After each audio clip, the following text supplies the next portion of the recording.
அப்பா நான் உங்ககிட்ட ஒன்னே ஒன்னு கேட்கணும். சொல்லு சரவணா. அப்பா நான் ஒரே ஒரு தடவை அஞ்சலியை பார்த்து மன்னிப்பு கேட்கணும்ப்பா. எனக்கு அவங்கள பார்த்து பேசணும் அப்படிங்கிற ஆசையெல்லாம் கிடையாதுப்பா. ஒரு தடவை அஞ்சலியை பார்த்து மன்னிப்பு கேட்கணும், அவ்வளவுதான்ப்பா. நீ அங்க போறதுனால பிரச்சனை எதுவும் வராதே சரவணா.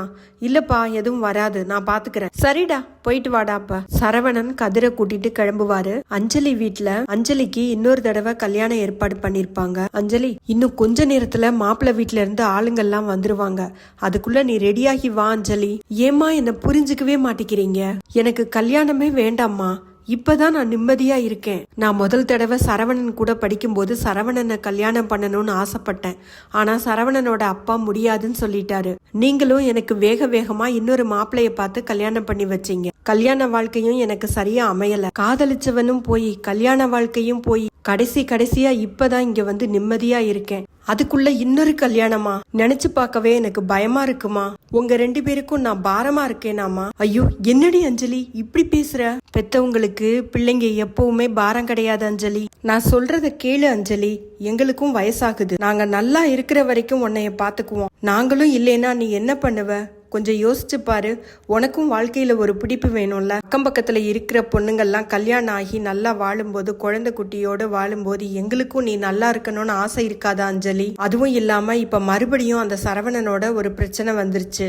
நீ தான் பாத்துக்கிட்டு தானே இருந்த அஞ்சலி. சரவணனோட மாமியார் எப்படி வந்து கத்திட்டு போனாங்க. இந்த அசிங்கம் எல்லாம் தேவையா நமக்கு? இத்தனைக்கும் சரவணன் நல்ல பையன்தான். சரவணனுக்கு ஏற்கனவே கல்யாணம் ஆயிடுச்சு. நாம அதை பத்தி பேசியும் பிரயோஜனம் இல்ல அஞ்சலி, புரிஞ்சுக்கோ. ஒரு தடவை உன் கல்யாண வாழ்க்கை சரியா அமையல அப்படிங்கிறதுக்காண்டி எல்லா தடவையும் தப்பாதான் ஆகும் அப்படின்னு ஏன் நினைக்கிற? இந்த தடவை நாங்க பாத்திருக்கிற மாப்பிள்ள ரொம்ப பொறுப்பான பையன். நல்லா நாலா பக்கமும் விசாரிச்சுதான் நானும் அப்பாவும் இந்த முடிவுக்கு வந்தோம். மாப்பிள்ள வீட்டுல எல்லா விஷயத்தையுமே சொல்லியாச்சு. அவங்க வெளியூர்ல இருந்து இப்பதான் இந்த ஊருக்கு வந்து செட்டில் ஆயிருக்காங்க. ஏற்கனவே இந்த ஊர்ல இருந்தவங்க தான் வெளியூருக்கு போயிட்டு இப்பதான் வந்து செட்டில் ஆயிருக்காங்க. அந்த தம்பிக்கு அப்பா கிடையாது. அந்த பையனோட பேரு கார்த்திகேயன். இப்பதான் சின்னதா ஒரு பிசினஸ் ஆரம்பிச்சிருக்காங்க. நிறைய கடைக்கு ஆர்கானிக் காய்கறி எல்லாம் சப்ளை பண்றாங்க. கொஞ்ச நாள்ல அவங்களே ஒரு பெரிய கடை வைக்க போறாங்களாம். நீ அந்த பையனை கல்யாணம் பண்ணிக்கிட்டேன்னா உன் வாழ்க்கை நல்லா இருக்கும் அஞ்சலி. மத்தவங்களோட ஏச்சுக்கும் பேச்சுக்கும் நீ ஆளாக வேண்டிய அவசியம் இருக்காது. அந்த வீட்டுல இருக்கிற எல்லாருமே ரொம்ப கலகலன்னு இருக்காங்க. ரொம்ப பணக்கார குடும்பம் இல்லைன்னாலும் ரொம்ப பாசக்கார குடும்பம். அஞ்சலியோட அப்பாவும் ஆமா அஞ்சலி, அந்த தம்பிக்கு உன்னோட போட்டோவை காட்டினதுமே ரொம்ப பிடிச்சிருச்சு. அவங்க இவ்வளவு நகை போடணும், இவ்வளவு பணம் வேணும்னு எதுவுமே கேட்கல அஞ்சலி. கல்யாணத்தை கூட சிம்பிளா திருச்செந்தூர்ல வச்சு முடிச்சுக்கலான்னு 2 பேருமே பேசி முடிவு பண்ணிட்டோம் அஞ்சலி. இந்த ஊர்ல கல்யாணம் வச்சோம்னா தேவையில்லாம எல்லாரும் ஏதாவது பேசுவாங்க. உடனே அஞ்சலியோட அம்மாவும் ஆமா அஞ்சலி, திருச்செந்தூர் முருகனை எல்லாத்தையும் பாத்துக்குவாரு. நீ கவலைப்படாம இரு. உன் மனசுல எவ்வளவு வலியும் வேதனையும் இருக்குன்னு எனக்கு தெரியும். உனக்காக தான் அம்மாவும் அப்பாவும் இருக்கும். நீ ஏன் சொல்லு, எங்களுக்குன்னு வேற யார் இருக்காங்க? நீ நல்லா வாழ்ந்து பார்க்கணும்னு எங்களுக்கும் ஆசை இருக்காதா? எங்களுக்காகவாது இந்த கல்யாணத்துக்கு ஒத்துக்கோ. அதுக்குள்ள அங்க மாப்பிள்ளை வீட்டுக்காரவங்க எல்லாருமே வந்துடுறாங்க. அஞ்சலியும் அழகா ரெடி ஆயிடுவாங்க.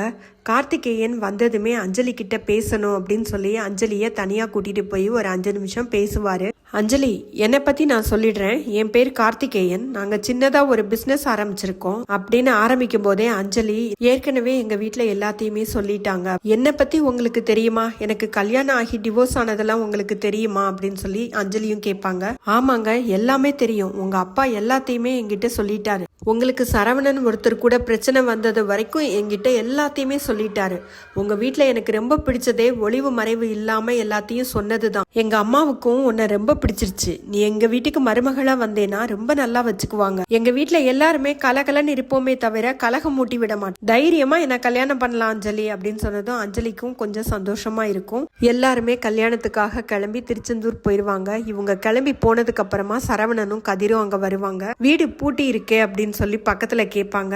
அப்பதான் சொல்லுவாங்க, அந்த பொண்ணுக்கு கல்யாணம் நடக்க போகுது, அதுக்காக திருச்செந்தூருக்கு போயிருக்காங்க அப்படின்னு சொல்லிடுவாங்க. சரவணனுக்கு அஞ்சலி கிட்ட மன்னிப்பு கேட்க முடியலன்னு ஒரு பக்கம் வருத்தம் இருந்தாலும் அஞ்சலிக்கு கல்யாணம் ஆக போகுது, நம்ம தான் சந்தோஷமா இல்ல, அஞ்சலியாவது சந்தோஷமா இருக்கட்டும்னு ஒரு நிம்மதி பெருமூச்சோட சரவணனும் கதிரும் திரும்பி போவாங்க.